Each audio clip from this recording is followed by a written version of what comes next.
അമ്മേ, ഈ സാരി എങ്ങനെയുണ്ടെന്ന് നോക്കിട്ട് പറഞ്ഞേ. ഓ, നല്ല ഭംഗിയുണ്ടല്ലോ മരുമോളെ. ഓ, അമ്മയ്ക്ക് ഇത് ഇഷ്ടായില്ലേ? അമ്മയ്ക്ക് വേണ്ടി ഞാൻ സ്നേഹത്തോടെ വാങ്ങിയതാ. അമ്മ ഇതെന്തായാലും എടുക്കണം. എനിക്ക് വേണ്ടി വാങ്ങിയതാണോ മരുമകളെ? നല്ല ഭംഗിയുണ്ടല്ലോ.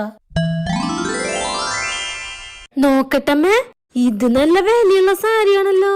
മോൾക്ക് ഇഷ്ടായോ? എന്നാ മോള് എടുത്തോ. ഇത്ര വിലയുള്ള സാരി ഞാൻ എവിടേക്ക് കൊടുത്തിട്ട് പോവാനാ? അല്ലെങ്കിൽ അമ്മ കൊടുത്താലും മോള് കൊടുത്താലും ഒരുപോലെയല്ലേ? ഇതുപോലെ നീയും നിന്റെ അമ്മായിമ്മയ്ക്ക് സാരി എടുത്തു കൊടുത്തോളാം. നല്ല സ്നേഹം ഉണ്ടാവുള്ളൂ. എന്റെ അമ്മ, ഞാനിതുപോലെ സാരിയൊക്കെ വാങ്ങി എന്റെ അമ്മായിമ്മയ്ക്ക് കൊടുക്കാറുള്ളതാ. അവര് നേരെ അതിർത്ത് അവരുടെ മോൾക്ക് കൊടുക്കും. അപ്പൊ ഞാൻ അമ്മായിമ്മയ്ക്ക് വാങ്ങിക്കൊടുക്കല് നിർത്തി. അമ്മ ഒന്ന് പറഞ്ഞേ, ഞാൻ ഇത്ര സ്നേഹത്തോടെ വാങ്ങിക്കൊടുക്കണ സാരി അവരതിർത്ത് മോൾക്ക് കൊടുത്തു കഴിഞ്ഞാ അതെനിക്ക് വിഷമാവില്ലേ? ആ, ഇങ്ങോട്ട് താടി. ഇത് നിനക്ക് തന്ന എന്റെ മരുമകളെ എനിക്ക് തരണ നിർത്തിയാലോ?